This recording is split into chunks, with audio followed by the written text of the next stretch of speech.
Hello and welcome to the latest Greater Birmingham Chambers of Commerce Q&A session. I'm delighted today to be joined by Dan Carter, who's Head of Innovation at Birmingham-based SCC. Hi, Dan.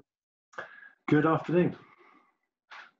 And so, Dan, SCC, and I know you've been integral to this, have developed a thermal fever detector, which you're pushing out to market right now. And obviously, as a bit of equipment which could really benefit businesses as we think about how we manage the unlock process and deal with the sort of ongoing coronavirus situation. I mean, as a starting point, can you just tell us a little bit more about this detector and the background around it? Yeah, of course. So SCC, we brought together technology, people and processes to which together will deliver a service around thermal temperature detection or fever detection. It came about when we were thinking about how SCC can help companies think about getting back to some state of normality. And fever is a key, or temperature is a key indicator of fever. So the ability of us to identify someone showing signs of fever dramatically increases, the ability to catch people before they could become contagious. So by applying these types of technologies, along with other working practices and policies, you've just got a greater chance of protecting your staff and your customers. So the idea being that you use the technology, you're looking at individuals or a group of people, you're spotting or highlighting, I guess, anyone who has a high temperature, a fever, which, as we know, is a symptom of coronavirus. It's a symptom of lots of other things, but they may feel absolutely fine and dandy, or they may be sort of being very stoic and it's just a sore head, I'll be fine. But this allows everybody to sort of identify early and sort of take measures then to protect that individual and also those around. And I suppose it's going to link into lots of other steps and measures such as contact tracing, but fundamentally it's allowing us to sort of see what otherwise would be hidden. Yeah, absolutely. The high temperature is a key indicator. It's one of the key indicators. So the ability to spot high temperature early and for you to then interject and offer the next best course of action for these people that are showing signs of temperature is key to help stopping infection. So the way the system works is, if you can imagine a camera looking at a doorway, a reception area, an entrance point, and the system, as people walk into the view of the camera can record your temperature to the nearest 0.5 degrees Celsius. Right. It will then notify first responders, whether that be a receptionist, a security guard, or a medical person. It will identify the person that's come through the lens with high temperature. So you can then go and interject and advise of the next course of action for that individual, which typically is you're showing signs of fever. The recommendation is the government guidelines, so go home, self-isolate, and then follow the government guidelines from there on in. And you sort of said, I mean, in terms of sort of the physical size of the equipment, there's multiple sort of variations, I understand. So it can either be almost like a handheld device or sort of surface mounted, or almost like a sort of an X-ray machine that you'd walk through in an airport type style. Is that right? Yeah, I mean, in principle, there's four different types of solutions. So one is a handheld system that can be very mobile. It observes the 2 meter social distance rule. So you can point it up to 2 meters away at an individual to take the temperature. So a useful system actually, because other systems you have to go within 2 meters, and of course you're not adhering to Right. the social distancing rules. So that's the kind of the mobile solution. We have another product which is a single camera on a tripod. That tripod doesn't have to sit on a tripod. It also can be hung from a ceiling or fixed to a wall. That system is for higher volume of human traffic. So think of, the entrance to a shopping mall, entrance to large buildings, warehouses, airports. It can read up to about 10 to 12 people at any one time coming through the door, and it can cope with about 100 people per minute coming through its lens. Then you go on to multi-camera networked environments. So, think of 20, 50 odd cameras sitting around an airport or a larger estate, networked into a central control room. And then lastly, as you alluded to, kind of the more static metal detecting doorways that you would typically see in an airport when going through security. But I think very much, the cameras located around entrance points to buildings and the handheld units are really where people should be thinking, because you need to identify people at the earliest opportunity. Having the better security gateway in an airport is largely pointless, because you've been in the airport for probably an hour to 3 hours, and you've probably mixed with hundreds of people. Again, we kind of miss the opportunity there. So entrance doors are typically where you'd see this technology being applied.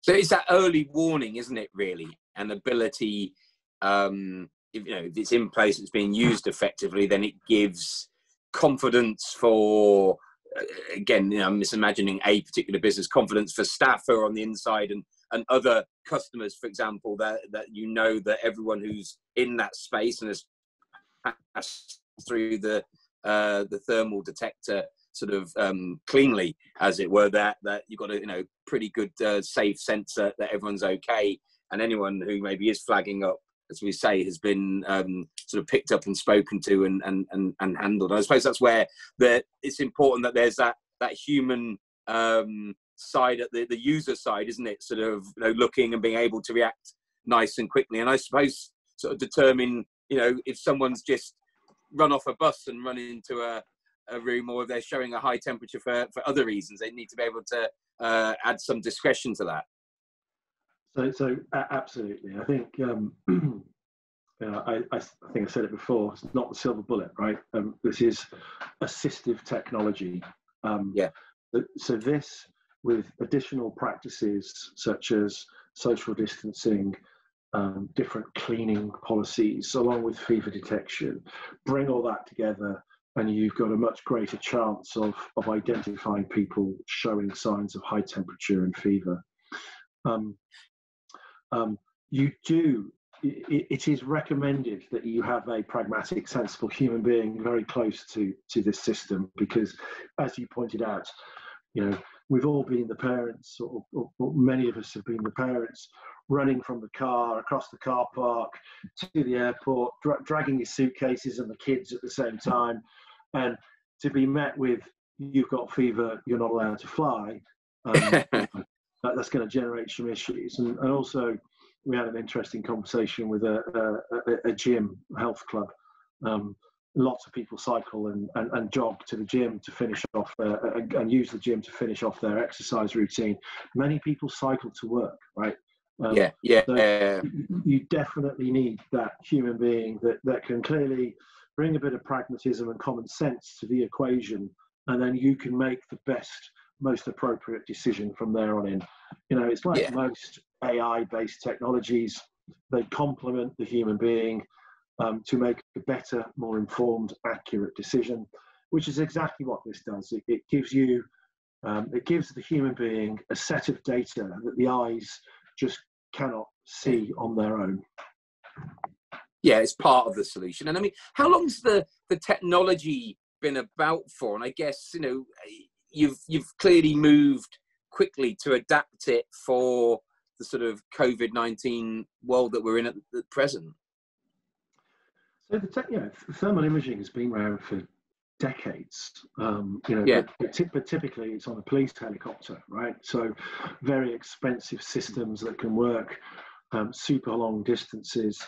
I guess the best way of describing it is become almost consumable technology, and much more affordable. There are trade-offs, right? So, it's probably inaccurate from, plus 10, 12 meters. So you need to be within, kind of 0.3, ideally 2, because you're observing social distancing in the world of COVID-19. Up to about 6 to 9 meters is probably the sweet spot. But you see thermal imaging technology in hunting with sites. You see it all over the world. But I think it's fair to say in the last few years it's become affordable, it's become consumerized, and therefore it can be applied to different use cases. And that's what SCC have really done here, isn't it? Is sort of bring that forward at pace now and sort of be able to offer businesses a range of really affordable solutions that they can introduce and implement as part of that broader set of things and steps they're going to be taking to be able to operate in the current situation. Absolutely. We along with the wider SCC services and sales business actually we've mobilized quickly. We've been extremely agile. We've brought technology, people and processes together to deliver an outcome for a customer. And that's, really, we've mobilized in 2 or 3 weeks. I think it's important to say as well from a commercial aspect that we recognize that the application of this technology for most companies was not budgeted for. So clearly there's a CapEx investment that's required. However, what SCC also brings to the table here with our in-house finance business is this OpEx model. So, these solutions, we can deploy them for as little as £100 a month out of the box. So we're really making something that was not planned for and unaffordable, affordable and deployable quickly. Most companies legitimately have a duty of care for their staff, a duty of care for their customers. They want to regain, trust in their brand. They want to, join the fight of the global and the national kind of pandemic, and really do the right thing. And the application of thermal or fever detection, along with other processes as we discussed earlier, really is showing the consumer, showing the authorities that you're doing the best you can to try and get back to normal and make it safe for your staff and your customers. And so it's a big part is actually just how visible it is, isn't it? And as you say, it's the sense that we as a business are taking these steps to protect you being our staff, our consumers, and it's all part of the way we're going to get things moving again. And Dan, I mean, this is live, isn't it? This is up and running and it's been tested, it's being used around the country in a number of different sort of situations as we speak. Absolutely. So we've deployed it in an NHS trust. We've deployed it in a airport that's actually repatriating citizens back to their homeland.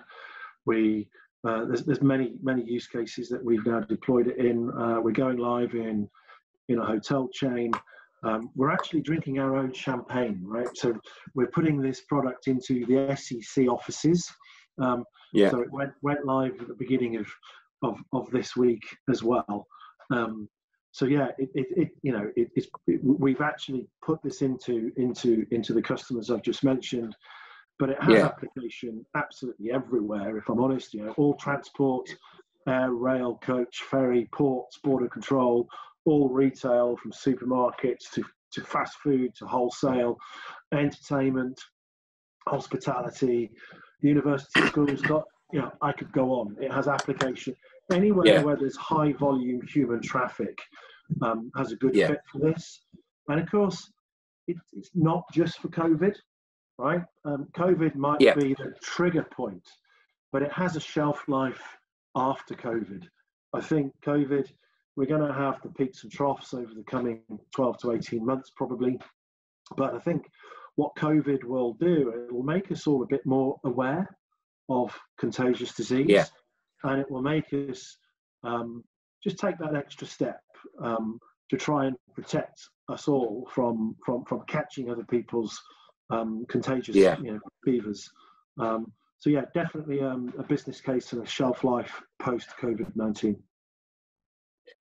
Yeah, really important point. And I mean, we were talking earlier, and the illustration with the repatriation flight was brilliant. You got 300 people leaving the UK packed into an airline. I guess we've all sort of thought, what about air travel and the sort of ideas that you're going to leave seats in the middle aisle sort of empty. But I guess the thermal detector allows everyone to pass through. No one's got a fever. Get on the plane. Feel safe around those who are around them. For the crew, obviously, will feel safe as well. And when they're getting back to another country, that country knows that the people on the flight have come in, and they could sort of go through another detector there as well, just to reinforce it. But it's a way we can get moving again. And I suppose, just to sort of wrap up, Dan, I mean, if people are watching and they want to find out more, what's the best way they can do that?